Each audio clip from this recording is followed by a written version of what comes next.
예, 여러분 안녕하십니까? 오늘은 민수기 14장 22절에서 24절까지의 말씀으로 가나안 정탐 시리즈 이제 네 번째 시간을 갖고자 합니다.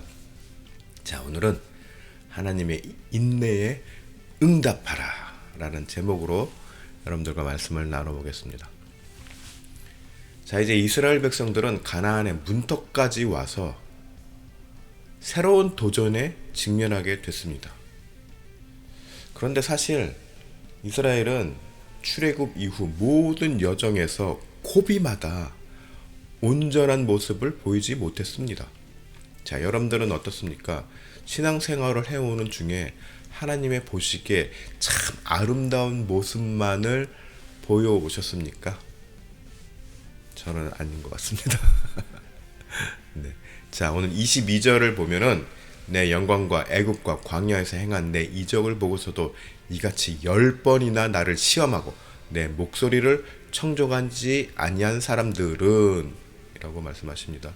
하나님을 10번 시험했다는 말은 그 횟수만큼이 아니라, 즉 10번만 시험했다는 것이 아니라 완전수의 의미를 갖고 있는 10이라는 숫자를 사용하므로 이스라엘 백성들의 불순종과 불신앙이 극에 달할 만큼 많았다는 것을 나타내고 있습니다.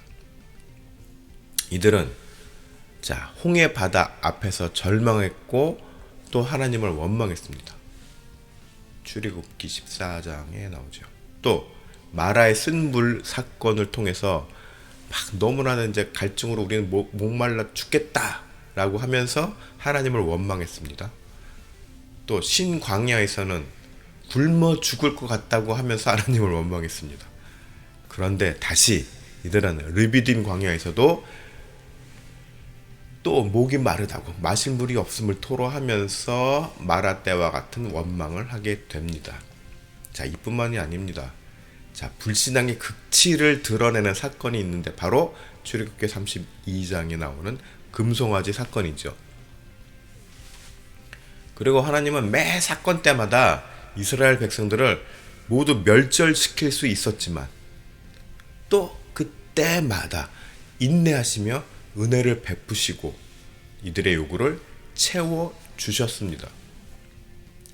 이렇게 사건들을 자세히 살펴보면 백성들이 불평하고 하나님께서 또 이들의 필요를 채워주시는 이런 과정에서 백성들이 진심으로 하나님께 불신앙의 죄에 대한 용서를 구했다거나 또 은혜를 감사했다는 기록이 없습니다.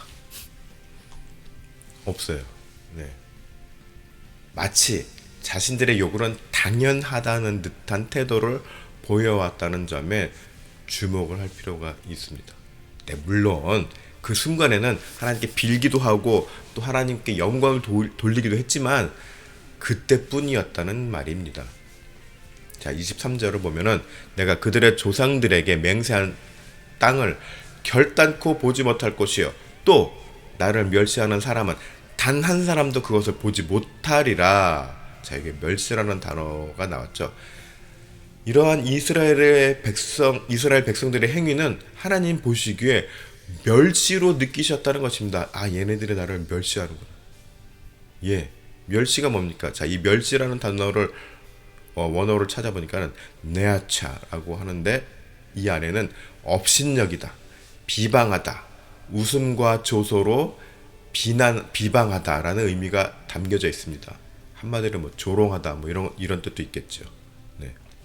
심각한 문제는 백성들이 자신들의 불순종이 얼마나 믿음 없고 또 하나님께 불경이 된다는 점을 깨닫지 못하고 있다는 것입니다.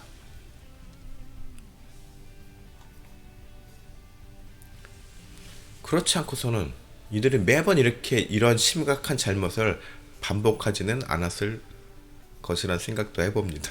네. 자, 무지와 경솔함으로 인한 죄의 문제는 자기에게 닥칠 상황을 인식하지 못한다는 점에서 아주 심각한 일이 아닐 수 없습니다.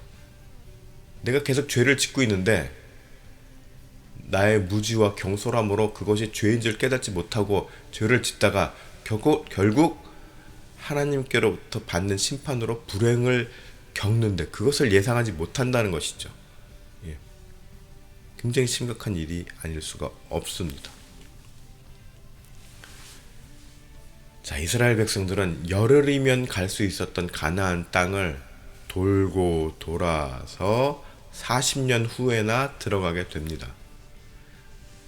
자, 이쯤에서 우리가 한 가지 오해를 하지 말아야 할 점이 있는데, 하나님께서 이스라엘 백성들을 훈련의 목적으로 일부러 이렇게 가나안이라는 함정에 빠지게 한 것이 아니라는 점입니다.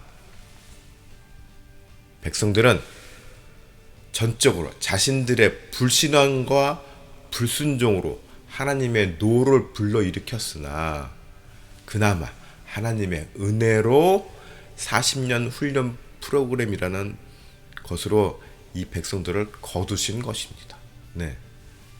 당장 이들을 다 쓸어버릴 수도 있었지만 아유, 얘네들을 다시 또 고쳐 써야지. 예. 그래서 40년 훈련 프로그램을 만드셔서 백성들을 돌리신 것입니다. 그 점을 우리는 기억을 해야 합니다. 자, 우리는 늘 하나님 앞에 진노의 자녀들입니다. 때로는 우리들이 그 사실조차 깨닫지 못하고 지나갈 때도 있습니다. 네. 우리는 늘 예수 그리스도의 십자가의 사랑으로 산다. 네. 그 은혜로 산다라고 하지만 그만큼 우리는 진노의 자녀들이라는 사실을도 역시 우리는 늘 인식하고 있어야 된다는 말입니다. 그리고 이렇게 우리들에게 늘 기회를 주시고 인내하시는 하나님의 은혜가 있었기에 우리가 지금도 살아있음을 감사함으로 생각해야 하는 것입니다. 예수 그리스도의 희생은 사랑의 최절정판이자 또 반면에 죄에 대한 하나님의 분노의 극치이라는 것을 기억해야 됩니다. 하나님은 자기의 자식을 심판의 제물로 쓰실 만큼 죄를 미워하시는 분이라는 말입니다. 그런 하나님 앞에 우리는 늘 겸손함으로 나의 부족함과 나의 연약함을 인정하고 고백하여야 합니다. 그리고 그 길만이 십자가의 희생을 분노의 심판에서 사랑으로 바꿀 수 있다는 것임을 기억하는 저와 여러분들이 되시기를 축복합니다.